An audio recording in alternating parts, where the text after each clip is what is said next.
বছরের এই সময়টাতে ইলিশের দাম একটু কম থাকে। নোনা ইলিশ বানানোর জন্য এটা দারুণ সময়। চাইলে এভাবে করে স্বাস্থ্যকর উপায়ে বাসায় নোনা ইলিশ বানাতে পারেন। আমি এখানে 400 গ্রামের মতো 2টা ইলিশ মাছ নিয়েছি। তারপর ঠিক এরকম করে স্লাইস করে কেটে নেব। মাছের গায়ে যে খোসাটা ছিল ওইটাও ছাড়িয়ে নিয়েছি, আর এরকম স্লাইস করে নিয়েছি। দুটো মাছকে আমি একইভাবে স্লাইস করে নিয়েছি। স্লাইসটা এরকম ভাবে করতে হবে যাতে কাটা পর্যন্ত না কেটে যায়, ঠিক এরকম করে কাটতে হবে। তো এখন পরিষ্কার করে ধুয়ে মাছের পেটে যে ময়লাটা ছিল ওইটাও বের করে নিয়েছি। আর এখন যতটা সম্ভব টিস্যু দিয়ে চেপে চেপে পানিটাকে একদম শুকিয়ে নিতে হবে। শুটকি বানানোর আগে এখানে নিয়ে নিয়েছি 300 গ্রামের মতো লবণ, আর সাথে দিয়ে দিচ্ছি 1.5 চা চামচ হলুদের গুঁড়া।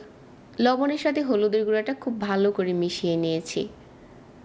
আর মাছগুলো কিন্তু খুব ভালো করে আমি পানিটা নিংড়ে নিয়েছিলাম। আর এখন হলুদ মেশানো এই লবণটা মাছের গায়ে দিয়ে দিচ্ছি, ঠিক এরকম করে প্রতিটা স্লাইসের ভিতরে এভাবে করে লবণ দিয়ে দিতে হবে। ঠিক এভাবে করে যখন লবণ দেওয়া হয়ে গেছে, তারপর এটা আমরা রেস্টে দেব।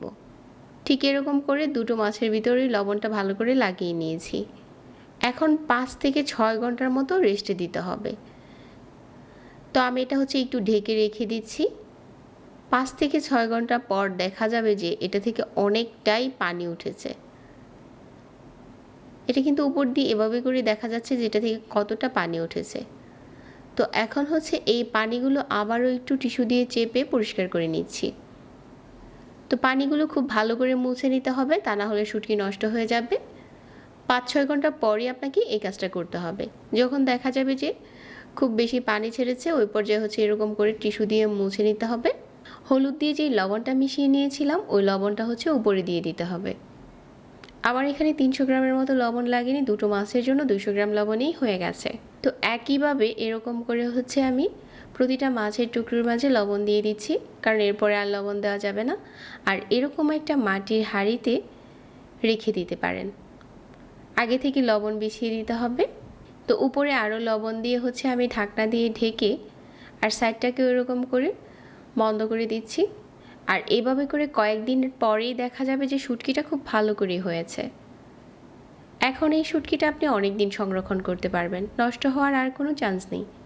যারা নোনা ইলিশ খেতে পছন্দ করেন, আশা করছি আজকের ভিডিওটি কাজে আসবে। এখন এই নোনা ইলিশটা আপনার পছন্দ মতো যে কোনোভাবে রান্না করে খেতে পারেন, আর এটা বছর জুড়ে ভালোও থাকবে। স্বাস্থ্যকর উপায়ে বাসায় বানিয়ে নিতে পারেন নোনা ইলিশ। আশা করছি প্রতিদিনের মতো আজকের টিপসটিও ভালো লেগেছে। এরকম সহজ সহজ টিপস পেতে পেজ ফলো করবেন, আর সেই সাথে আমাদের চ্যানেল সাবস্ক্রাইব করবেন। সবাই অনেক ভালো থাকবেন। আজকে এখানেই বিদায় নিচ্ছি। আল্লাহ হাফেজ।